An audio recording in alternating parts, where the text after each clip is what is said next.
Ladies and gentlemen, today we're going to be going over 6 fantasy football players that I think you need to be starting in week 14. Half of these guys are pretty well-known players. The other half you might be on the fence about. I don't know if I'm going to start them in week 14. I got you guys covered. Don't you worry about that. Before we hop into these guys, I want to encourage you to quickly drop a thumbs up on this video and also subscribe to the channel. Really helps me out. Thank you so much once again for 1,000. First player on this list is DeAndre Swift. He really sprung back into that RB1 role that he should have had all season. Let's not lie. I mean, Jamal Williams owners are going to argue with me, but DeAndre Swift is clearly the more talented running back in this backfield, and he always has been. This past week against Jacksonville, 14 carries for Swift, 62 yards and a touchdown, 4 catches for 49 yards out of the backfield. You love the possibility and the ceiling with DeAndre Swift in these PPR leagues, because he gets a ton of catches out of the backfield. And if he's going to get double-digit carries in these games, I have no worries at all that he's going to perform. The worry in the past was that up to this week, since his injury, he didn't even get double-digit carries. If he goes back to his role of the starting running back for sure and get some of his red zone work, back to him, that would be absolutely perfect. So Minnesota, I expect this to be a high-scoring game against Detroit. Neither defense is great. We'll see what happens. If you have DeAndre Swift on your team, I'd be feeling pretty good about him going into this matchup. Next up on this list is Zay Jones. Now, I wanted to throw Zay Jones on this list and not Christian Kirk because we had Christian Kirk on the last video, but Zay Jones is actually questionable going into this game on Sunday. If he does not play, easily put Christian Kirk in this spot. They're going against the Tennessee Titans, who have a very poor pass defense. We've seen that in the past many times now. Zay Jones did not do really anything on his target share last week. 7 targets. He had 2 catches for 16 yards.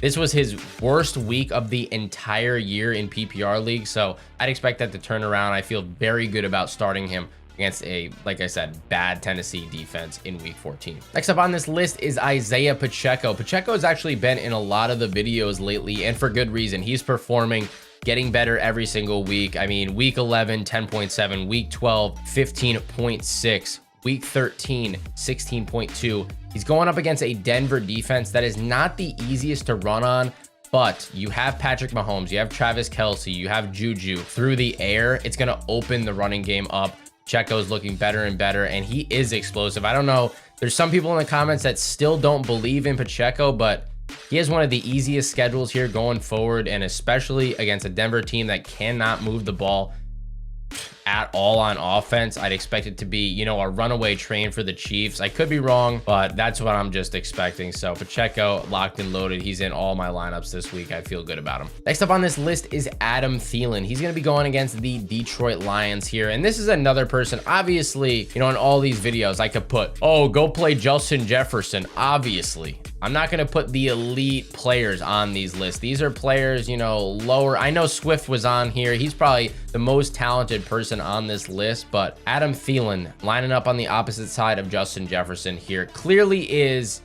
not as consistent. I mean, how are you going to be as consistent as the best wide receiver or one of the best wide receivers in the entire league here?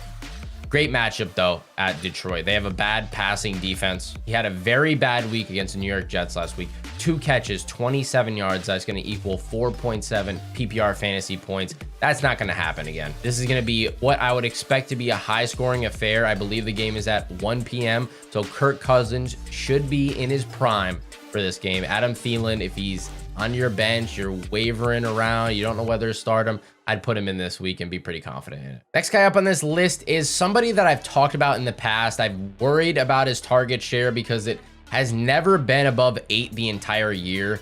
George Pickens. And if you asked me a couple weeks ago, George Pickens is looking like the #1 receiver in this offense. And then he plays the Atlanta Falcons and gets 1 catch for 2 yards on 2 total targets. It looked like they were really trying to get Deontay Johnson that touchdown that he hasn't gotten all year. The most targets without a touchdown, I believe Deontay Johnson has, but 1 catch for 2 yards for George Pickens. That is not going to happen again. Against a Baltimore defense that's not the best against the pass, they're also not the worst. It's got to be better than last week. You know, if you played George Pickens last week and, you know, you're mad about the dud, I completely understand.